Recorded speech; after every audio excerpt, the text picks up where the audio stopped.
Hey, it's Melissa. I'm the writer and publisher at Wanging Dude Publishing. How are you today? Well, thank you so much for being part of the channel. If you are new to the channel, Wanging Dude Publishing is my own personal indie publishing house where it's really just about my work. And the first book that I published, called Facing Inward, was released in May 2025. So what's going on now? Well, there has been, sales. People have bought the book, which is great. Is it enough to have a profit at the moment? No. But that was not necessarily something that I expected, because a first time writer is usually not one, even in a publishing house, a traditional larger publishing house, is not expected to make a huge profit off a book. But I got it done, and that was the experiment for Facing Inward. So I started a podcast called Facing Inward, in which I'm interviewing patients, maybe some people who work around patients, whether it's lawyers, whether it's medical profession, but it's basically focused on patient perspective.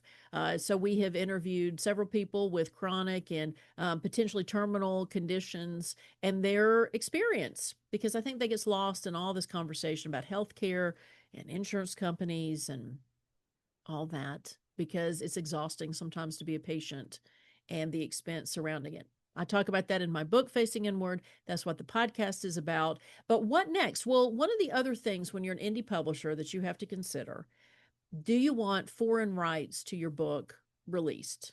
Meaning, I've only published this book in the United States, but I do think that patient advocacy, I also talk about being a part of the LGBT community in my book. I think those are international issues. And so, one of the things that I've done is come together with a list of publishers who specify memoirs who do foreign rights. And how did I get that list? Well, I did the handy dandy Writer's Digest, and I also used Chat GPT. Now, to speak on AI really quickly, I do not write with AI. Um, I believe that depending on what your brand is, what your skill set is supposed to be in, I think that's where you shy away from using AI.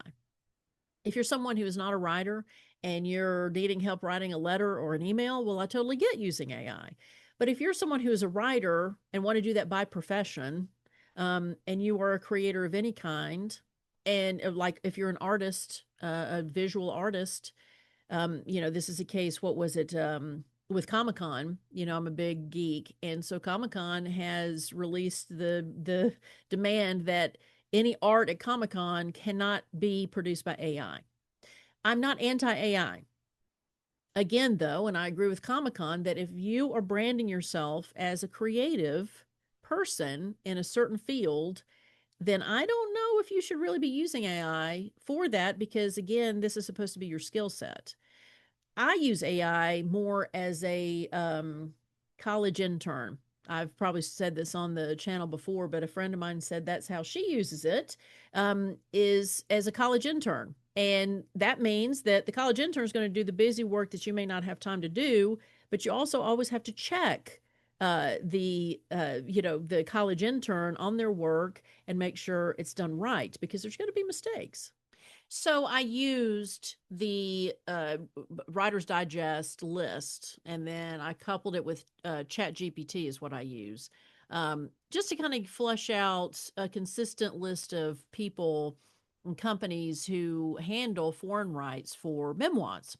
And so what does that mean, foreign rights? Well, that means that a publishing company can sell the book overseas. It's my responsibility to sell it here. Wanging Dude Publishing is responsible for selling Facing Inward in America. And foreign rights means that another publishing company will be responsible for selling Facing Inward and doing the selling and the marketing and everything overseas.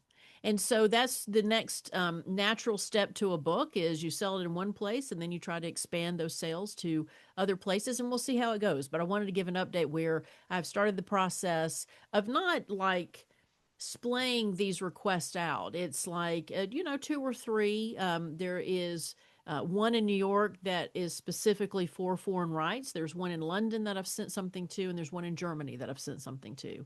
And so we'll see how it goes, and I'll keep you updated. But that is what we're doing with Facing Inward, the book.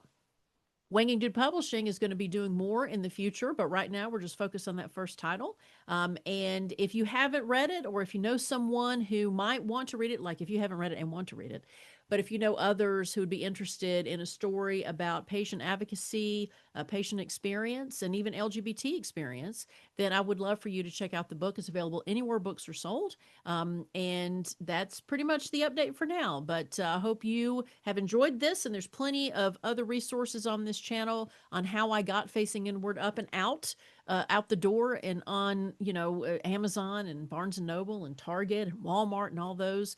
And hopefully now we'll go overseas. So until then, thank you so much for being part of the channel, and I hope you take care.